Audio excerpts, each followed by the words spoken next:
Assalamualaikum warahmatullahi wabarakatuh. Halo semua, apa kabar? Semoga semuanya sehat selalu ya. Di sini aku mau menyampaikan materi tentang komunikasi dengan judul komunikasi berbicara dengan kata-kata yang berarti. Buat kalian yang belum kenal sama aku, nama aku itu Amelia Febrianti. Aku salah satu mahasiswa di Universitas Teknologi Digital, jurusan akuntansi tahun angkatan 2020. Nah, sebelum masuk ke materi, aku pengen nanya nih sama kalian. Kenapa sih komunikasi itu penting? Yang buat udah tahu jawabannya boleh diketik di kolom komentar ya. Di sini aku pengen jelasin sedikit nih kenapa komunikasi penting. Komunikasi itu memungkinkan kita untuk menyampaikan informasi dan gagasan kita kepada orang lain. Hal ini juga memungkinkan kita untuk mendengar dan menerima informasi dari orang lain. Komunikasi juga membantu kita untuk membantu hubungan dengan orang lain dan membagi visi dan tujuan kita bersama. Oke, kita langsung masuk materi ya. Di sini ada table of contents atau materi apa aja sih yang bakal kita bahas. Yang pertama itu ada definisi, yang kedua ada jenis-jenis, yang ketiga ada keterampilan komunikasi, yang keempat ada kendala dalam komunikasi, dan yang kelima itu ada kesimpulan. Oke, kita masuk ke materi yang pertama guys. Yang pertama itu ada definisi. Definisi komunikasi adalah proses penyampaian informasi dari satu orang ke orang lain. Dengan tujuan utama dari komunikasi adalah menyampaikan informasi secara efektif dan menciptakan rasa saling percaya satu sama lain. Hal ini juga penting dalam kehidupan sehari-hari kita seperti di rumah, sekolah, maupun di tempat kerja. Melalui komunikasi yang efektif ini juga akan meningkatkan hubungan kita dengan orang lain, memperluas wawasan kita, dan mencapai tujuan kita. Nah, lalu ada jenis-jenis komunikasi nih. Ada 6 jenis-jenis komunikasi yang akan kita bahas. Yang pertama itu ada komunikasi nonverbal. Komunikasi nonverbal ini adalah segala sesuatu komunikasi tanpa kata-kata atau tanpa menggunakan bahasa, dengan contoh itu seperti ekspresi wajah, dengan isyarat tubuh atau bahasa tubuh. Itu tuh kayak seperti tuna bicara atau tuna rungu. Lalu yang kedua ada komunikasi verbal. Komunikasi verbal ini adalah segala bentuk komunikasi dengan melalui bahasa lisan. Contohnya itu kayak bicara, membaca, ataupun menulis. Lalu yang ketiga ada komunikasi digital. Komunikasi digital ini melibatkan media sosial seperti internet, email, dan juga sosial media. Lalu ada komunikasi virtual, adalah segala sesuatu bentuk komunikasi melalui gambar atau grafik.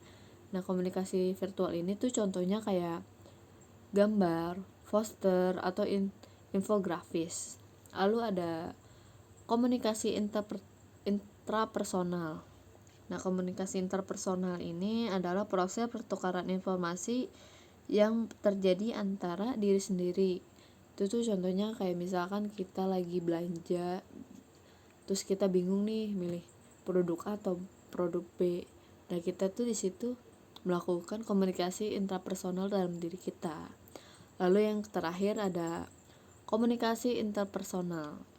Komunikasi interpersonal ini adalah pertukaran informasi antara dua orang atau lebih. Nah, contohnya ini kayak kita lagi berbicara atau mengobrol dengan organisasi, dengan teman-teman organisasi kita. Nah, ini contoh jenis dari komunikasi. Komunikasi nonverbal yang tadi udah aku sebutin itu kayak dari ekspresi wajah, tingkah laku, atau gerak tubuh. Lalu yang kedua ada komunikasi verbal, itu yang tadi juga aku jelasin, seperti kayak kita berbicara dengan teman sebaya atau teman kelompok, seperti itu. Lalu di sini ada komunikasi digital, ya sudah aku jelaskan juga tadi. komunikasi digital kayak kita bertukar pesan melalui aplikasi WhatsApp atau email, atau juga melakukan panggilan telepon atau video.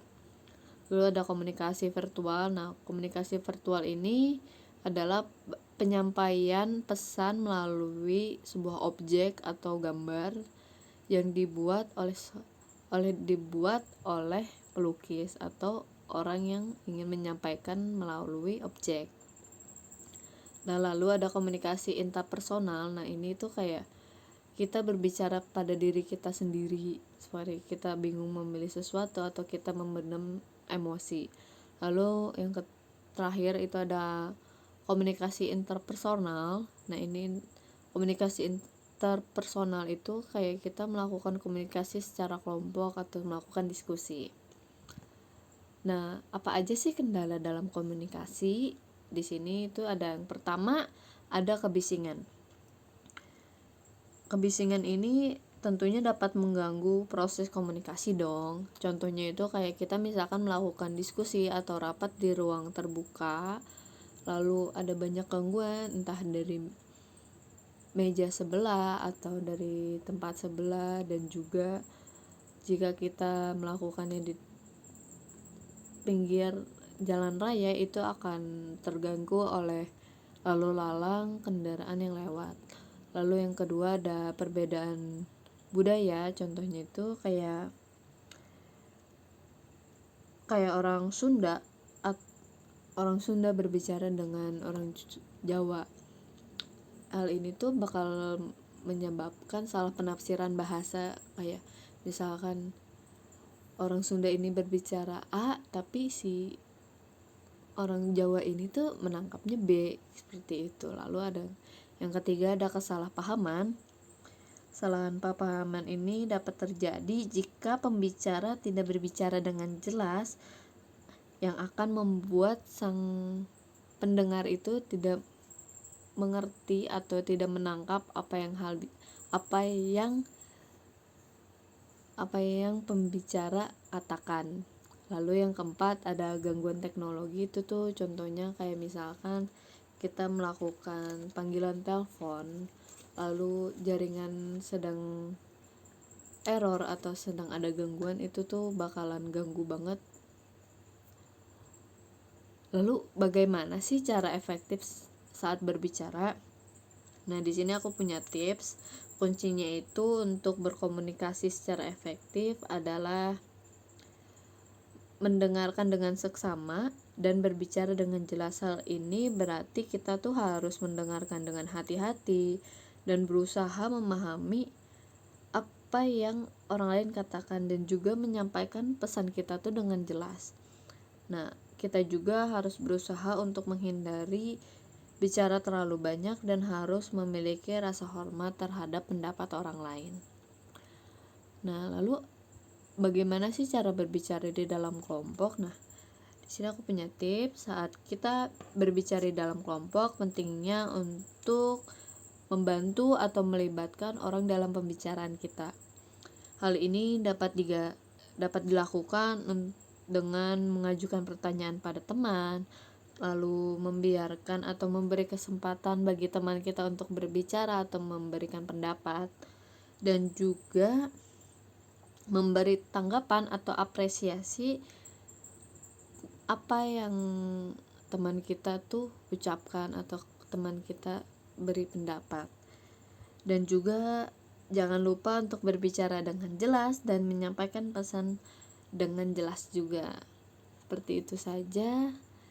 Lalu ada kesimpulan dan dari materi saya itu, komunikasi adalah proses penting yang memungkinkan kita untuk berbagi informasi dan membangun hubungan yang baik. Komunikasi yang efektif membutuhkan pendengaran yang baik, berbicara yang jelas, dan menjaga rasa hormat.